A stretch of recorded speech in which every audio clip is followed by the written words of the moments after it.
고린도전서 15장 42절에서 44절 말씀입니다. 우리 같이 읽겠습니다. 죽은 자의 부활도 그와 같으니 썩을 것으로 심고 썩지 아니할 것으로 다시 살아나며 욕된 것으로 심고 영광스러운 것으로 다시 살아나며 약한 것으로 심고 강한 것으로 다시 살아나며 육의 몸으로 심고 신령한 몸으로 다시 살아나나니 육의 몸이 있은즉 또 영의 몸도 있느니라. 아멘. 고린도전서 94번째 시간입니다. 전선 위의 참새입니다. 제가 이제 2월 달이죠. 지난달에 가족들과 함께 굉장히 오랜만에 이제 외식을 하러 갔습니다. 웬만한 식당들은 이 5식구가 가가지고 이제 배불리 먹으려면은 돈이 많이 들어요. 그래가지고 이제 정해진 돈을 내고 마음껏 먹을 수 있는 뷔페를 갔습니다. 그래서 가서 봤더니 중고등학생 이상은 성인 요금을 받더라고요. 성인 요금을 받고 초등학생은 성인 요금의 절반 정도 그렇게 받더라고요. 그래서 근데 이제 저희 집의 막내가 그때 당시에 초등학교를 졸업한 상태였습니다. 그래서 졸업을 했고 아직 중학교 입학은 안 했어요. 그래서 이제 그냥 초등학교 요금 내야 되나 중학교 요금 내야 되나 그랬었던 기억이 있습니다. 제가 계산을 안 했기 때문에 어떤 요금을 냈는지는 모릅니다만은, 그래서 사실 2월 중순쯤 되면은 그런 고민들이 꽤 있어요. 그래서 졸업은 했는데 입학은 아직 안 했기 때문에 초등학생인지 중학생인지 모르는 거예요. 그래가지고 어떤 데 가면 중학생이라 그러고 어떤 데 가면 초등학생이라 그러고 그런 일들이 생기게 되는 거죠. 이 성도의 거듭남, 오늘 이제 계속 우리가 거듭남과 부활에 대해서 계속 배우고 있습니다. 성도의 부활이라는 건 그런 상태입니다. 그런 상태예요. 자, 오늘 말씀 말고 49절 한번 보세요. 49절 거기 밑에 있죠? 같이 읽습니다. 우리가 흙에 속한 자의 형상을 입은 것 같이 또한 하늘에 속한 이의 형상을 입으리라. 이렇게 되어 있습니다. 자, 잘 보시면 여기서 두 시제의 비교가 나타나요. 흙에 속한 자의 형상을 입음 같이 이렇게 되는데 여기서는 과거형이에요. 과거형. 그리고 정확하게 번역하면 흙에 속한 자의 형상을 입었던 것 같이. 이해되시죠? 반대로 하늘에 속한 자의 형상을 입으리라. 이건 미래형입니다. 예. 자, 그러면 과거에는 흙에 속한 자의 형상을 입었었고 미래에는 하늘에 속한 자의 형상을 입을 것이라면 지금 나는 뭐예요? 에? 지금 나는 뭐냐? 이 상태를 제일 이해하기 쉽도록 설명하기 위해서 초등학교를 졸업한 저희 딸 이야기를 한 거예요. 졸업은 했는데 입학은 안 한 거예요. 에. 자, 죽는다는 건 아담의 형상, 그죠? 흙에서 난 자의 형상을 내가 벗었다는 뜻입니다. 죽었다는 건. 근데 입을 거라는 건 하늘에 속한 이의 형상을 어떻게 해요? 내가 장차 입을 거라는 거야. 그러니까 졸업은 했어요. 내가 육으로 죽어서, 육신에 대하여 죽음으로, 율법에 대하여 죽음으로 내가 뭐 했어요? 졸업은 했어요. 근데 뭐 하는 거예요? 아직 입학은 안 했어요. 근데 반드시 뭐 할 거예요? 입학할 거죠. 그래서 어떤 데 가서는 이미 살았다라고도 이야기를 하고 어떤 데서는 살 거라고도 이야기를 하는 겁니다. 이 시기의 특징을 두 가지로 요약하면 첫 번째는 졸업을 했다는 겁니다. 이는 확실히 일어난 일이죠. 되돌릴 수 없는 사건이기도 합니다. 그리고 두 번째는 반드시 상급학교로 진학을 하게 될 거라는 뜻이죠. 반드시 하늘에 속한 자의 형상을 입을 거라는 겁니다. 이 일은 아직 일어나지 않은 일입니다. 그러나 반드시 일어날 일입니다. 그렇다면 졸업을 하고 입학을 앞둔 학생은 최소한 초등학생은 아니라는 뜻이고, 아직 입학하지 않은 상태지만 반드시 상급 학교에 진학할 것이기 때문에 중학생은 아니지만 중학생인 것처럼 자기 자신을 여기게 되는 겁니다. 자, 제가 이거를 오늘 계속해서 설명을 해드릴 거예요. 자, 이런 모습이 성전에서 찾아볼 수 있습니다. 성전. 성전은 3단계로 구성되어 있습니다. 여러분, 하나님이 지은 거는 거의 다 3단계로 있어요. 방주도 3층입니다. 에덴 동산도 3층이에요. 그리고 3단계로 되어 있습니다. 에덴 동산도. 그리고 성전도 3, 하늘도 3. 다 같은 거예요. 하나님이 그렇게 일부러 만드신 것이죠. 자, 예루살렘 성전은 3단계로 구성되어 있는데 성전의 핵심이 어디냐면 지성소입니다. 지성소. 그리고 지성소 들어가기 전에 성소가 있습니다. 그리고 성소 밖에는 뭐야? 성전 마당, 뜰, 번제단과 바다가 있는 그런 뜰이죠. 자, 그리고 성소 안에, 지성소 안에는 법궤, 언약궤, 하나님의 보좌를 상징하는 겁니다. 그 법궤 뚜껑을 뭐라고 불러요? 시은좌라고 불러요. 그거 은혜의 보좌예요. 그 시은좌라고 번역을 해놔서 시은좌가 뭐야? 뭐 그러는데 은혜의 보좌입니다. 거기가 하나님이 계신 곳, 그걸 상징하는 거예요. 그리고 성소에 뭐 있어요? 떡상, 향단, 촛대 이렇게 있죠. 그거. 그리고 성전 마당엔 바다. 그 물두멍, 큰 물두멍인데 그걸 바다라고 불러요. 그리고 번제단이 있습니다. 자, 근데요, 재밌는 것은 예수님은 교회들을 향해서 뭐라고 불러요? 계시록에서 7 교회는 7 촛대. 그거 성전에 있는, 성소에 있는 그 촛대예요. 그래서 촛대니까 뭐라 그래요? 그 계시록의 7장인가요? 거기서 두 선지자 이야기가 나오죠. 짝된. 그게 성전의 촛대예요, 촛대. 우리를 너희는 세상의 빛이라 사람이 불을 켜서 말 아래, 말 단지 아래 두지 않고 등경 위에 두나니. 그 성전의 성소 촛대예요. 우리가 촛대. 뭐요? 빛을 비추는 촛대죠. 그리고 또 성도의 기도를 뭐라 그래요? 분향단의 향이라 그럽니다. 우리의 기도. 그럼 우리가 뭐예요? 분향단이네요. 향로. 그리고 배부른 자, 먹고 배부른 자. 그러면 떡상 그 떡. 생명의 떡. 이건 역시 떡이 몇 덩이에요? 6개 해가지고 12. 그 한 떡 하나마다 뭐예요? 각 한 지파예요, 그게. 그러니까 성소에 있는 것들이 다 뭐를 상징하는 거냐면, 예수님이 성소에 있는 것들 우리라고 부르잖아요. 그럼 우리는 뭐야? 예수 그리스도의 죽으심으로 말미암아 십자가, 번제단, 그 십자가를 통과하여 바다 건너 뭐 하는 거예요? 지금 성소에 들어온 겁니다. 그리고 이제 어디로 향해 가는 거예요? 지성소를 향해 가는 거죠. 그러니까 이제 성전 마당에 그 제사는 이제 드리면 돼야 안 돼요. 성전 마당에 그 제사는 드리면 안 됩니다. 예수 그리스도께서 완성하셨기 때문에 다시 구약의 그 제사로 넘어가면 그건 예수님의 십자가를 대놓고 뭐 욕되게 하는 겁니다.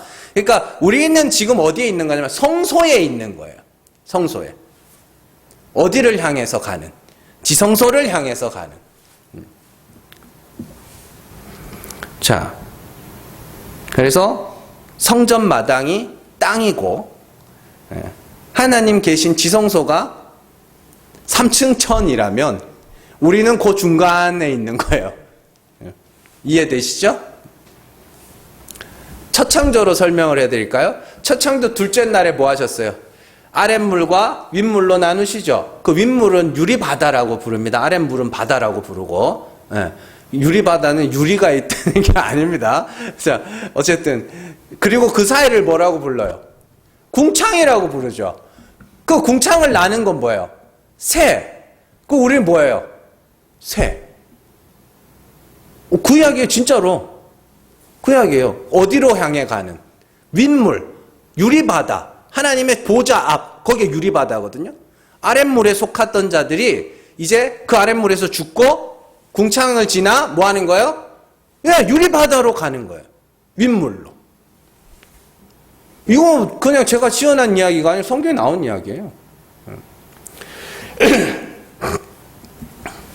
자, 우리나라뿐만이 아니라 세계 곳곳에서는요, 줄타기 문화가 있어요. 참 신기한 거예요. 세계마다 다 있어요. 요즘에는 뭐 자주 볼 수는 없는데, 예전에 텔레비전에서 명절이나 뭐 이렇게 되면 서커스를 보여줬어요. 그 서커스에는 빠지지 않고 등장하는 메뉴가 줄타기였습니다. 그래서 어떤 사람은 그걸 자전거를 타고 지나가기도 하고, 어떤 사람은 막 크다란 장대 이렇게 들고, 처음에는 이제 혼자 걸어가다가 위에 사람 얹고 그 위에 또 얹고 막 이래가지고 막 3단으로 막 해가지고 가기도 하고, 자전거 타고 가기도 하고, 뭐 눈 가리고 타는 사람도 있고 막 그래요. 그러니까 그렇게 줄타기. 외국의 줄타기 문화는 얼마나 높은 곳에서 얼마나 멀리 가느냐에 초점이 있습니다. 그래서 이제 2012년도에 그 나야가라 폭포를 횡단한 사람이 있어요.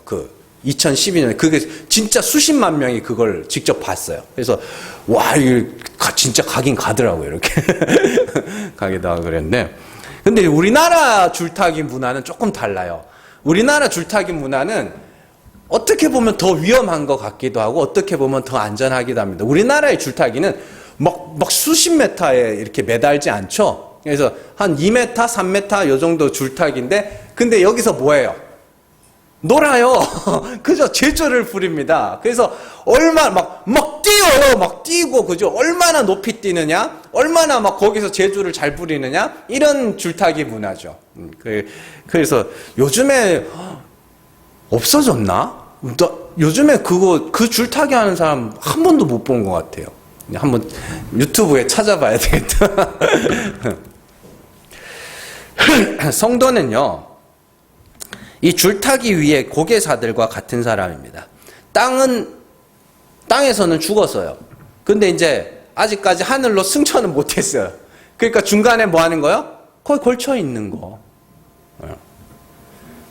그래서 재밌는 게요, 이 성도들에게서는 하늘에 속한 자의 모습이 나타나기도 하고 땅에 속한 자의 모습이 나타나기도 합니다. 그래서 하늘에 속한 자의 모습이 어떤 식으로 나타나요?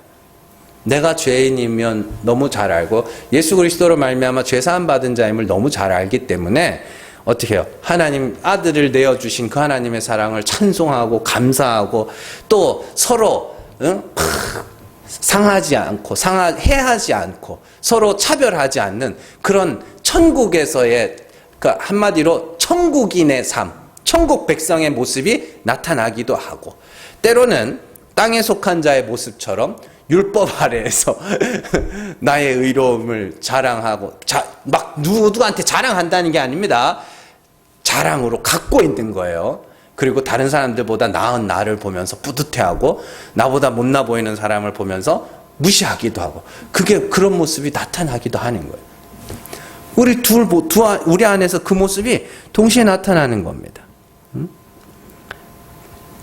하늘을 향해 가지만 땅의 모습이 가끔씩 나오는, 지성소를 향해 가는 성소를 지나는 자, 그리고 줄타기 하는, 초등학교는 졸업했는데 중학교는 입학하지 않아서, 초등학교 어떤 데가 돈 내는 데 가면 초등학생 요금 내고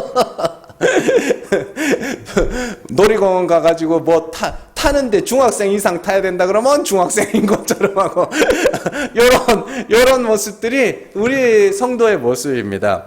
이런 바울도 이런 이야기를 합니다.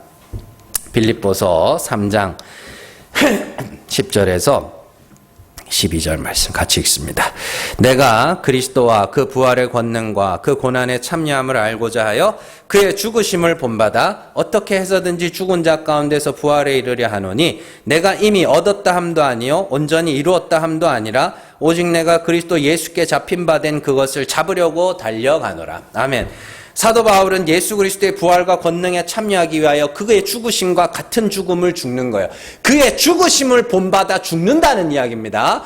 그래서 그와 같은 모양으로 죽어야 살아난다는 걸 알기 때문에 그의 죽으심을 본받아 어떻게 해서든지 간에 죽은 자 가운데서 부활에 이르려 한다라고 말을 해놓고 12절에서 내가 이미 얻었다. 나는 완전히 얻었다. 완전히 그 부활을 얻었다. 도 아니고 난 완전히 이루었어. 난 완전히 죽었어. 이것도 아니고 다만 뭐예요? 방향만 알 뿐인 거예요. 방향만 알 뿐인 거예요. 그래서 어떻게 해요? 표대, 요 다음 나오는 게 표대의 말씀입니다. 표대를 정하여 그 표대를 향하여 내가 열심히 달려간다. 이렇게 이야기해요. 왔다 갔다 하지만 방향은 아는 거예요.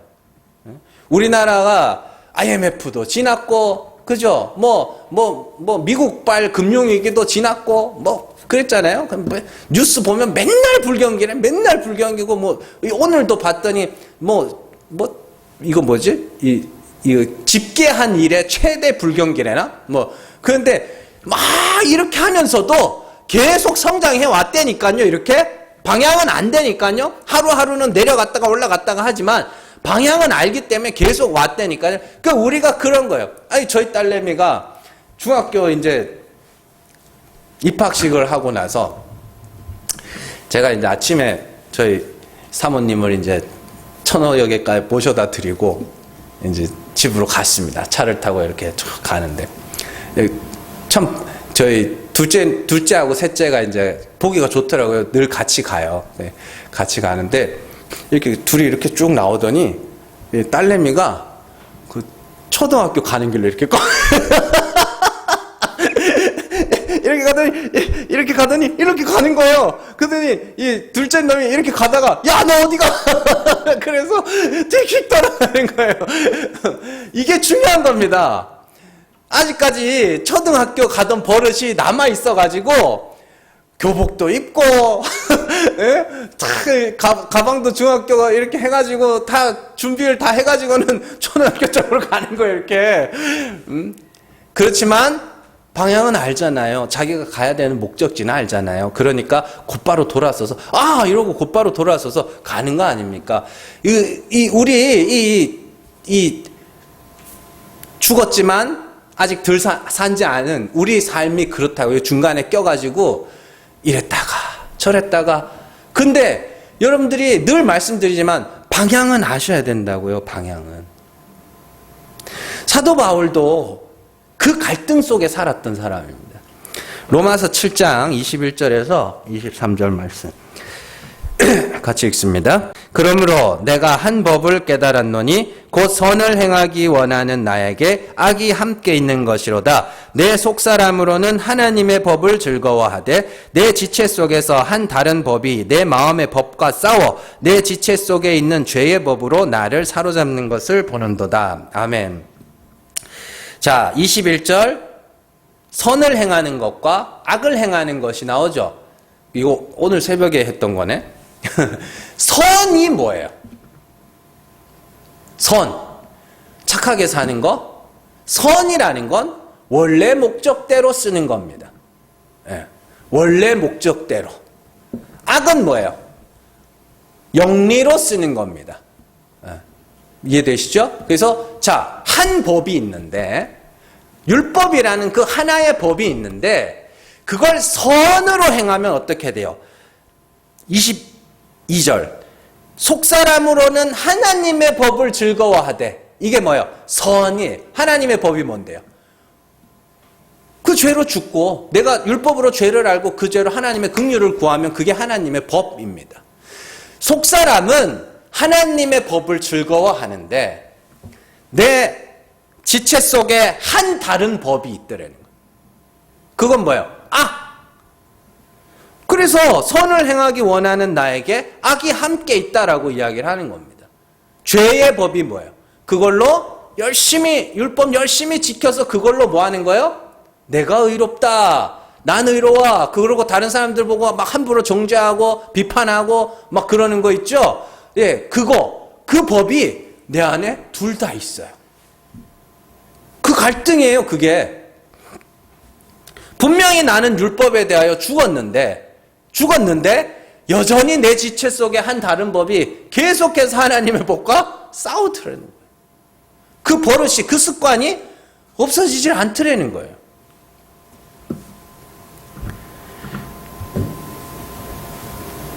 하나님의 긍휼을 부르짖는 것이 하늘에 속한 자라면 나의 의로움을 자랑으로 갖고 있는 것이 땅에 속한 자입니다. 그게 죄의 법입니다.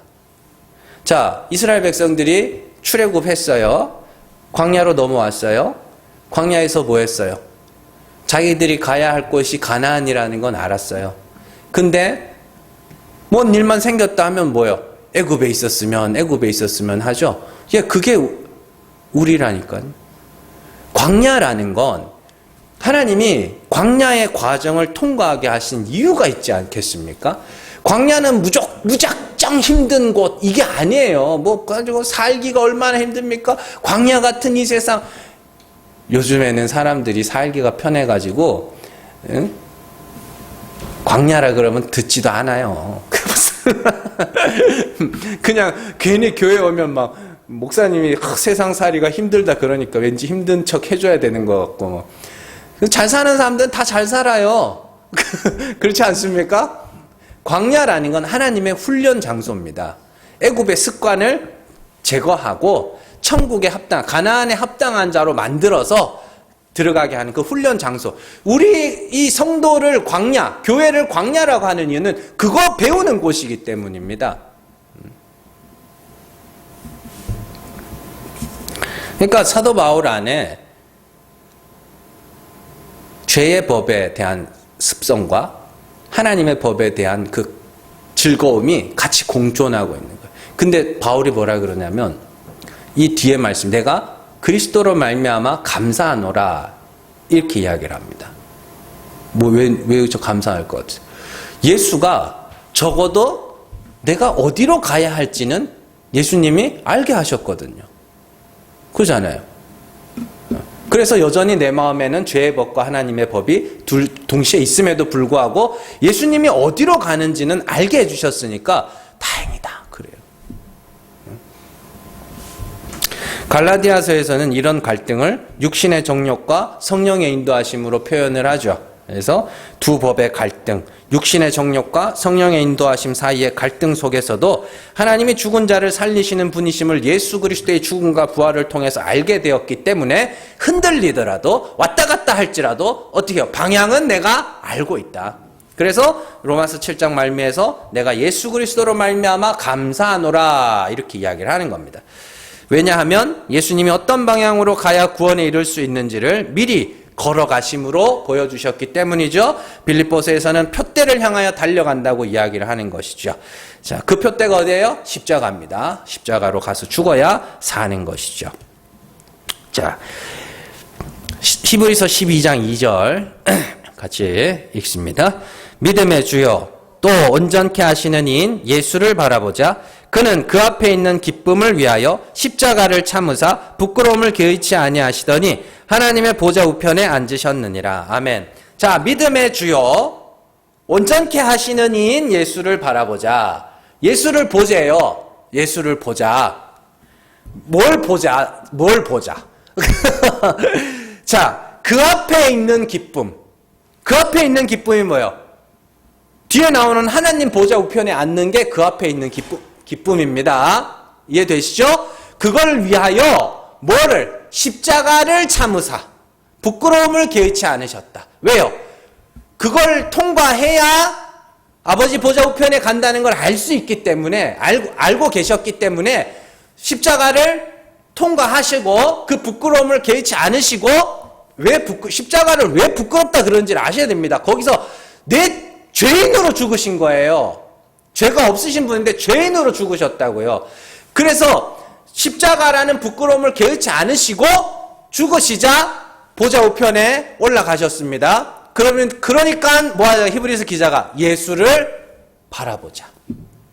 그럼 예수를 바라보고 뭘 어떻게 해요? 여기 있다가 이렇게 갔구나, 이렇게 보자는 거예요?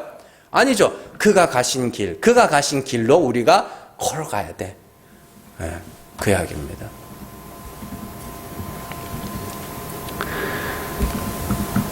그래서 예수께서 통과하신 십자가라는 부끄러움을 나도 통과하면서 그와 함께 보좌 우편에 앉을 날들을 기쁨으로 바라보는 것이죠. 그러나 가끔은 내 죄를 인정하는 것이 너무 싫고, 때로는 내가 왜 빵점짜리야? 이런 생각도 들고, 때로는 다른 사람들하고 비교하면서 그래도 저 사람보단 내가 낫지 이러기도 하면서 내 죄 앞에 핑계와 변명으로 일관하는 그런 모습들도 우리 안에 있습니다. 그게 싸우는 거예요, 우리 안에서.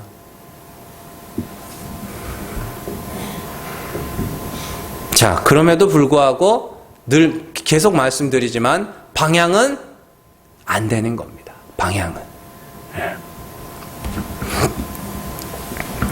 자, 여기서 근데 이제 우리가 중요한 것을 이제 살펴볼 건데요. 자, 초등학교를 졸업한 아이가 자기가 장차 중학생이 될 거라는 것을 증명하는 도구는 뭐밖에 없어요? 졸업장밖에 없어요. 이해되시죠? 초등학교를 졸업하고 이제 중학교 입학을 해야 되는데 뭘로 내가 앞으로 중학생이 될 거라는 걸 뭘로 증명을 하냐면 졸업장이에요. 네. 자, 대학을 갑니다. 대학 입시는 뭘로 쳐요, 시험을? 대학교에서 배울 걸로 쳐요? 아니잖아요. 초중고등학교 때 배운 걸로 치죠. 이해되시죠? 자, 내가 장차 중학생이 될 거라는 건 뭘로 확인하냐면 졸업장으로 확인할 수 있는 겁니다. 우리가 하나님 앞에서 산 자라는 건 내가 율법에 대하여 죽었다라는 것으로 확인할 수밖에 없습니다. 네, 이해를 하셔야 되는데 내가 하나님 앞에 의인이라는 건 하나님 나 죄인입니다. 나 불쌍히 여겨주세요. 이걸로 확인하는 거예요. 이걸 의인이라 그래요. 내가 뭔가 의로운 행동을 하고 착한 행동을 해가지고 그게 아닙니다. 그래서 어떤 사람은 예수 믿는 사람들은 반드시 증거가 나타난다고 이야기를 합니다. 예수 믿는 증거가 나타난다고. 그러면서 십자가를 통과한 사람들에게서 나타나는 특징, 예수 믿는 사람들의 몇 가지 특징, 자기를 부인하는 사람들의 몇 가지 특징, 이러면. 이제 제가 지금 이거 말씀 준비한 지난주에 그 큰 교회 설교 제목 중에 따온 거예요. 이게 실제로 그렇게 설교하는 겁니다. 성도들의, 성령에 충만한 자들의 특징. 1, 2, 3, 4. 십자가를 통과한 자들의 특징. 이렇게. 고난을 이기는 법. 1, 2, 3, 4. 그러는데. 자, 이런 설교 제목들은 굉장히 위험한 겁니다. 굉장히 위험한 겁니다. 왜냐하면, 그런 특징을 말하는 순간 그게 하나의 율법이 돼버려요. 자, 제가 좀 극단적인 이해하기 쉬운 극단적인 예로 설명을 해드릴게요. 자, 만약에 구원받은 사람들은 눈이 하나가 더 생겨가지고 눈이 3개가 된다고 해보자고요. 여기 이렇게. 하나가 더 생겨가지고. 진짜로요? 그렇게 예를 들어서. 자, 예수 믿고 구원받은 사람들은 눈이 하나 더 생깁니다라고 그렇게 해보자고요. 그 순간 어떤 일이 일어날 것 같으세요? 그 순간 교회 안에서 눈 3개 달린 인간들이 눈 2개 달린 인간들을 무시하기 시작할 겁니다. 정말로요. 그리고 눈 2개 달린 인간들은 뭐 할 것 같으세요? 구멍 뚫어서 하나 더 달 거예요. 실제로 일어나고 있는 일이잖아요.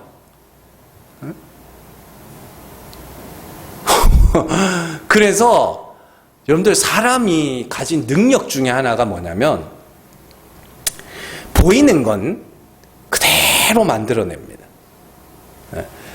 하나님이 왜 천국을 감춰 넣으셨겠어요? 인간들은 그 천국이 보이면 이 땅에 만들걸요? 하나님의 형상이 있다면 만약에 인간들은 그 형상을 그대로 만들어 놓을 겁니다. 여기에. 구원받은 자들에게 어떤 특징이 있다면, 만약에 구원받은 특징이 있다면, 외적인 어떤 특징이 있다면 인간들은 반드시 그거 흉내낼 겁니다. 그리고 그게 하나의 율법이 돼서 야, 너는 구원받은 자가 아니구나, 이렇게 지랄질을 해댈 겁니다. 그래서 하나님이 구원받은 증거는 네가 죄인이라는 거, 그거밖에 없어 라고 말씀을 하시는 거예요. 우리가 하나님 앞에서 산 자라는 증거는 나는 저주받아야 죽어야 할 죄인이라는 그것밖에 없습니다. 근데 인간들이 되게 재밌는 게 상상하는 건 뭐든지 현실로 만들어내고 눈으로 보이는 건 다 만들어낼 수 있는데 이 인간들이 싫은 건 절대로 안 만들어요. 싫은 건. 근데 이 십자가에 도라는 게 싫거든. 어리석은 거거든. 그러니까 하라 그래도 못하는 거예요. 성령 임한 자들만 할 수 있는 겁니다. 그렇죠? 그렇다고 우리에게서 변화가 안 나타난다는 거 아닙니다. 변화가 나타나요. 하나님이 우리의 죄와 허물과 가증한 일들을 보게 하시고 회개하게 하시고 울며 탄식하고 뉘우치게 하시면 그때 다른 사람의 죄를 보면서 내가 뭐라고 저 사람을 판단할 수 있겠나, 정죄할 수 있겠나, 또 누군가가 내게 용서를 구하면 용서해 주게 되고 다른 참 전에는 무시하던 사람이 나보다 더 나아 보이기도 하고, 그죠? 또 천국의 소망으로 말미암아 기뻐하기도 하고, 뭐 그런 변화들이 나타납니다. 있어요. 그러나 그게 강조되면 안 된다고요. 그게 강조되는 순간 그게 또 하나의 율법이 돼요. 여러분들 진짜로 제가 한동안 그런 말 많이 하다가 요즘에는 잘 안 합니다. 자신이 죄인임을 알면 다른 사람들 함부로 판단 못합니다 라고 말을 했더니 정말로 한 사람도 빼놓지 않고 뭐 하냐면 저 사람은 지가 죄인인 줄 알면 판단을 못할 텐데 쟤는 지가 지 죄를 알면 다른 사람들한테 함부로 말을 못할 텐데 전부 그러고 있는 거예요. 저부터도. 그래서 이 말을 이런 걸 강조하면 안 되겠구나. 정말로 내가 진짜 강조해야 되는 거는 율법의 졸업장. 나는 저주받을 죄인입니다. 주여 나를 불쌍히 여겼어. 이걸 강조해야 되는 거구나. 그게 강조가 되면 나머지는 자연스럽게 되어가는 거구나라는 걸 알게 됐어요. 근데 이 자연스럽게 되어가는 거, 이거 성령이 맺으시는 열매, 사랑과 희락과 화평과 오래 참음 자비 양선 충성 온유 절제, 이걸 뭐 굳이 이게 무슨 뜻인지도 모르면서 하여튼 읊어대는 그거를 자꾸 강조를 하다 보니까 사람들이 뭐 하냐면 그걸 만들어내기 시작하는 거예요. 임의대로. 그리고 뭐라 그러면 와, 내가 이렇게 성령의 열매를 내가 이렇게 많이 맺어. 말이 틀렸잖아요. 성령의 열매는 성령이 맺으시는 열매인데 내가 성령의 열매를 맺은 건 누가 맺은 거예요? 내가 맺은 거 아닙니까? 그건 거짓말쟁이잖아요. 내가 한 거네요. 우리가 진짜 집중해야 되는 건 내가 저주받을 죄인임을 고백하는 겁니다. 그게 되면 나머지는 되어지는 겁니다. 자연스럽게. 봉사, 교회 봉사, 하나님을 향한 열심, 복음에 대한 열정, 그것도 이게 돼야 되는 겁니다. 근데 이거는 말을 안 해주고 자꾸만 이것만 말을 해주니 뭐해요? 그거 갖고 또 뭐해요? 잎이 무성하고 꽃이 자라서 그걸로 나 봐라 뭐 이만큼 했지 또 그러고 있는 거예요. 그게 중요한 게 이게 중요한 거예요. 내가 하나님 앞에 저주받을 죄인임을 아는 거, 고백하는 거. 그래서 하나님 앞에서 하나님 주여 나를 불쌍히 여겨 주시옵소서. 이거. 여러분들은 그 죽음을 날마다 죽으셔야 되는 겁니다. 오늘 여러분들 이거 하나는 꼭 기억을 하셔야 됩니다. 구원의 증거는 뭐예요? 이 땅에서의 죽음입니다. 우리가 중간지대에 살고 있기 때문에 중간지대에 살고 있기 때문에 우리가 하늘에 속한 자라는 증거가 뭐냐면 나의 죽음이에요. 그래서 반드시 그거 해야 됩니다. 여러분들 정말 전생애를 걸고 지금까지 어떤 신앙생활을 해왔든지 간에 전생애를 걸고 그거 해야 됩니다. 표대를 향하여 달려가야 됩니다. 어디로요? 십자가의 자리로, 죽음의 자리로 달려가야 됩니다. 날마다 내 죄와 허물들을 보셔야 됩니다. 근데 싫거든요. 그러니까 하나님 성령이 끌고 가는 거예요. 오늘 말씀에서 사도 바울이 그 죽은 자의 부활에 대해서 설명을 합니다. 죽은 자의 부활을 설명하면서 썩을 것으로 심고 썩지 아니할 것으로 다시 살아나며 욕된 것으로 심고 영광스러운 것으로 다시 살아나며 약한 것으로 심고 강한 것으로 다시 살아나며 자 육의 몸으로 심고 신령한 몸으로 다시 살아난다. 이렇게 이야기를 합니다. 여기서 심는다는 게 거 봐라. 하나님 앞에 뭘 심어야지. 그게 아니고 지금 고린도전서 15장에서 심는다는 죽는다는 의미예요. 36절 한번 보세요. 36절 거기 앞에 같이 읽습니다. 어리석은 자여 내가 뿌리는 씨가 죽지 않으면 살아나지 못하겠고, 이걸 설명하기 위해서 뿌린다, 심는다 대신에 뭐가 나와요? 죽는다. 그러니까 죽는다 대신에 심는다가 나온 겁니다. 그러니까 육의 몸이 반드시 뭐 해야 되는 거예요? 죽어야 영의 몸으로 다시 살아나고, 그죠? 그런 이야기잖아요. 썩을 것이 뭐예요? 죽어야 썩지 아니할 것으로 다시 살아나고, 욕된 것이 죽어야 영광스러운 것으로 다시 살아난다. 이런 이야기를 하는 거 아닙니까? 그러니까 처음 것이 죽으면 새 것으로 다시 살아난다. 그러니까 우리는 뭐 해야 돼요? 전생애를 걸고 뭐 해야 돼요? 죽어야 됩니다. 우리가 이제 다음 주쯤 배우겠지만 이 이야기가 뭘로 끝나냐면 율법의 이야기로 끝나요. 부활의 이야기가. 제가 그 뒤에 보세요. 뒤에 56절 사망아 55절 사망아 너의 승리가 어디 있느냐? 사망아 네가 쏘는 것이 어디 있느냐? 사망이 쏘는 것은 죄요, 죄의 권능은 율법이라. 왜 부활의 이야기를 하다가 이렇게 끝나겠냐고요. 이게 단순히 목숨이 깨꼬닥 하는 그 죽음이 아니라 율법에 대한 죽음에 이야기하는 겁니다. 율법으로 죄를 알고 죄로 죽으면 그게 곧 뭐예요? 승리예요. 자. 그러니까 결국에 우리가 믿는다는 증거, 그리스도를 믿는다, 하나님이 죽은 자를 살리시는 이 심을 믿는다는 증거는 내가 뭐예요? 죽었다는, 나의 죽음입니다. 율법으로 하면 내가 뭐예요? 빵점짜리 인간이다. 이게 내가 예수 믿는 증거입니다. 그러니까 그걸 누가 하고 싶어 하겠냐고요.